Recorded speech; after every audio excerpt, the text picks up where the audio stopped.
Он только отошел, она подошла. Девушка, дайте чоботы. Да, заявки я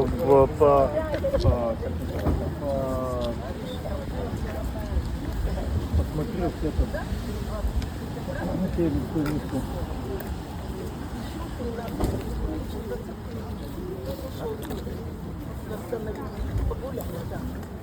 Может, пойдете вперед или без разницы кому? А куда они делись? Они подъезжали. Они припарковали машину, ходят пешком.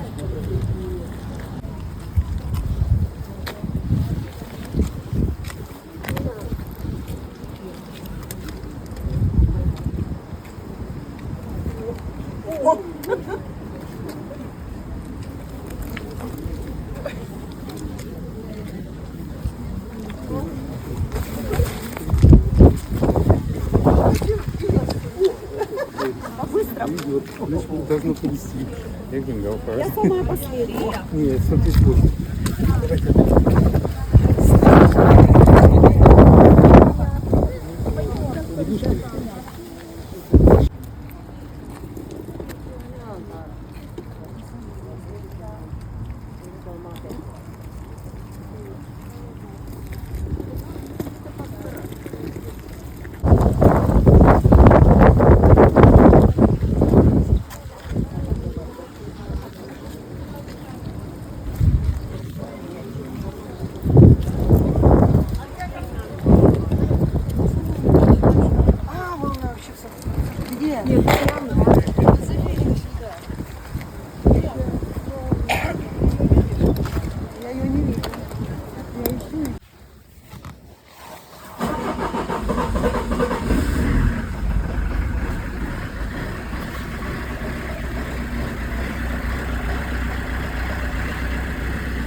So, hi guys!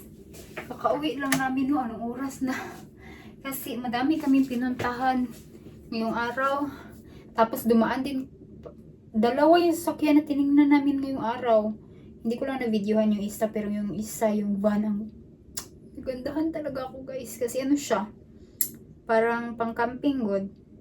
Merong nag-DIY sila ng parang bed good. Gusto ko yung sakyan na yun. Ang ang linis niya. Hindi pa siya haggard na sasakyan. Matanda na yung sakyan na yun ha. 2001. Pero parang inalagaan talaga siya. Kasi lang, mura lang siya guys, no? Kasi lang yung asawa ko is, ewan ko sa kanya, nagdalawang isip siya. Kasi meron pa kaming van. Tapos meron pa siyang van doon sa kabila. Ang dami yung sasakyan guys. Ayun. Pero maganda, pero nagandahan talaga ako. Yun yung gusto ko na sasakyan. Kasi lang ayaw ng asawa ko kasi mataas din siya, no? I mean, mataas, basta mataas siya, no? So, pag isasakay siya sa barko, alam niyo naman, palagi kami pumupunta sa Estonia, no? Mahal siya, mahal ang pamasahe ng sasakyan na yun pag isasakay sa barko, compare sa personal, ay yung mga kotse ba? Yun. So, ito yung nakuha natin, no? Tapos, katawa yung asawa ko kanina doon sa pila is, Nauna man siya no, mga anong oras nga yun, ay anong nga yung number niya, number 9 man siguro siya, so na siya pinakaunahan, tapos ang dami daw nagbigay sa kanya ng pagkain no, yung mga tao ba, for example, ayaw nila ng sausage, bibigay yan nila no, so kung sino ang gusto yun, ang dami daw nagbigay sa kanya, yung asawa ko is, ay hindi yan siya nag-ano no, hindi yan siya nag-say no ba. So yan, tanggap. Ang dami naming sausage. Tingnan nyo. Meron pa kaming ganito sa rep. Ewan ko anong gagawin namin dito. Ito oh. Slice ng mga sausage no. Ito, malaking sausage. 2 piraso lang. Medyo laki. Ito, my favorite. Rice pie. And then oh, mango. Ready-made siya na food, guys. Ay, click. Mango chicken. Yan, with basmati rice. Yan. And then, merong pa carrots. Yan. And then, merong pa watermelon. And then, merong pa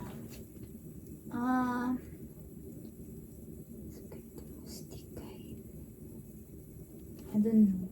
Hindi ko alam. Parang yogurt. Oo. Huh? Hindi ko alam. Ano to siya, guys? Tanungin ko yung asawa ko. Pero wala pa siya. Nag-park pa ng sasakyan. Tapos, yun. Rice pie. Dami nating rice pie. Tapos, chicken. Broiler man yun. Balls. Next. And hindi ako nakapag-video sa sasakyan no, kasi meron kami kasama. No, mag-asawa. Yung kasama rin namin last time. Tingnan nyo, another na naman. Sausage na in-slice. Tingnan nyo. Sausage. Sausage. Grabe guys. Dito sa Finland, nagsawa ako sa sausage. As in. Tinapay. Hindi wala kami guys sa tinapay. Ito pa ako naman tinapay. Wala mukhang masarap. Ayan. And then, hala, anong gagawin ko dito? Carrots siya guys. Hala, maganda ito sa ano sana. Lumpia. No? Kasi inaano na siya ba? Oh, shredded na ano. Carrots. Kainin niya ng asawa ko ano. Salad siguro. Ayan, tinapay. Dami guys. As in talaga. Ano to? Parang sandwich. Tinapay. Parang ready sandwich siya. Ayan. Sausage ba guys? Ilan na? Wait, 1, 2, 3, 4. 4 na. Gusto nyo pa? Meron pang isa. Ayan.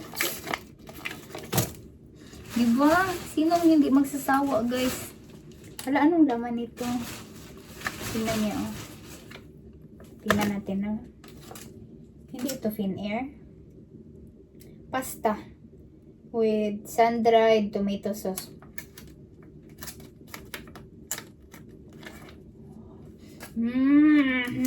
Kalami. Masarap. Ayan. Ang bango guys. Nagutom ako. Hindi pa kami kumain guys. Nagkain-kain lang. Nagdala ako ng yung ginawa ko na ano ba, bread pudding. Pudding siya na gawa sa ano guys. Yung sa loaf bread. Kasi ang dami namin loaf bread. Ang dami na tinatanggap na loaf bread. So ang ginawa ko siyang pudding. Lagyan lang ng gatas. Ganyan. Dali lang naman siya gawin. Tapos wala, meron na naman tayong ganito. Curry. Hindi ko alam kung saan ko ito gagamitin. Masaman curry paste. Indian paste siya guys. Tapos, color yellow lagi ito. Parang ano, mandarin to color yellow. And then, ito merong candies, gummies na medyo matigas na. Pero pwede pa. Ito. Tapos, tinapay.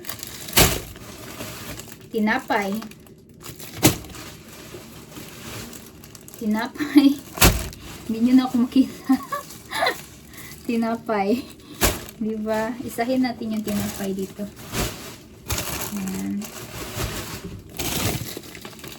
Hindi kasi namin makontak yung mama ng asawa ko eh. Hindi na siya magsagot sa tawag eh. Hindi siya nagpunta sa free food. Ganun talaga siya. No? So, tinapay. Ito gusto ko. Din. Pero meron pa ako doon. Tapos, ang dami talaga guys. Napaka-blessed natin na dito sa Finland kasi makalibre tayo ng pagkain talaga. Magpunta ka lang sa ganyan, sa mga free food, bila ka lang. Siyempre, pag may work ka, hindi ka makapunta sa mga ganyan kasi ano ba yan, may by schedule ba yan na ano, by schedule ba yan sila. So, yun. Pero, since free man kami palagi, so, palagi kami nakakapunta. Ganyan. So, malaking tipid eh.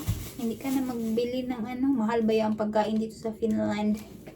So, tignan nyo yung mga hinugasan na. Finally, makita nyo ba? Finally, nahugasan ko na. Ayan. Yung mga hugasin, isang buwan na siguro yun nandyan. Wala talaga akong time, no? Tapos yun, pinunasan ng asawa ko yung mga molder. Yan.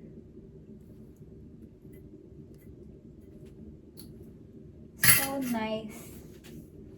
Okay, arrange na natin guys. Kampot siya in Russian. Ano siya, para siyang blueberry siya na niluto ba? Tapos nilagyan ng asukal at saka tubig. Para siyang juice, pero niluto. Basta yun.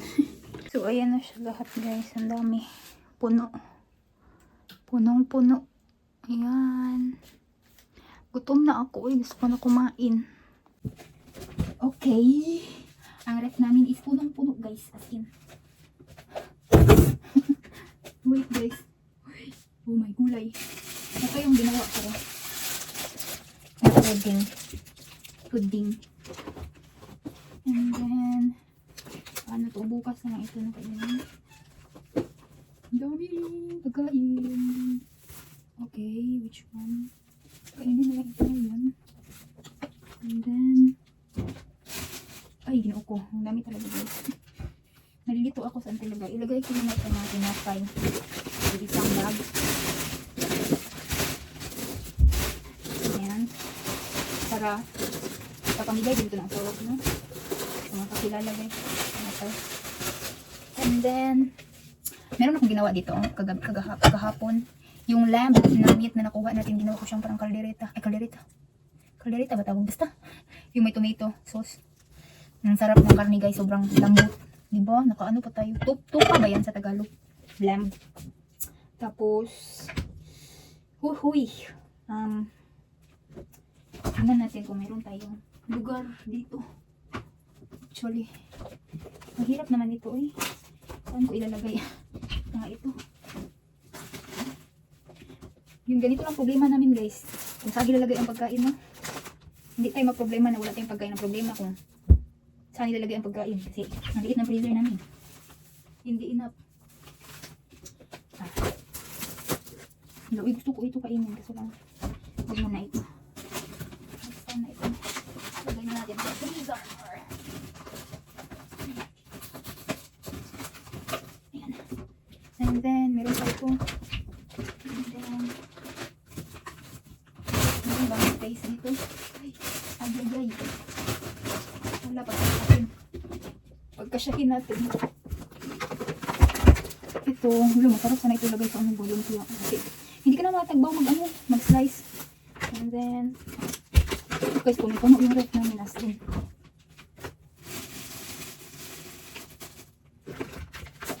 Ano mga space dito? Konti. Try natin. Ay, di ba po?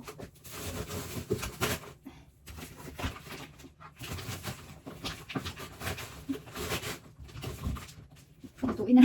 Lutuin na natin ito bukas na. And then,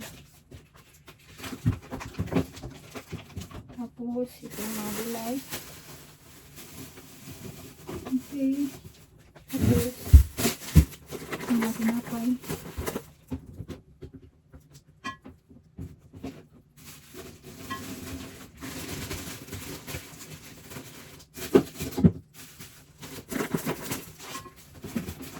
Yan guys, dito no. Balik-balik na ako ng sinasabi. Balik-balik yung sinasabi ko.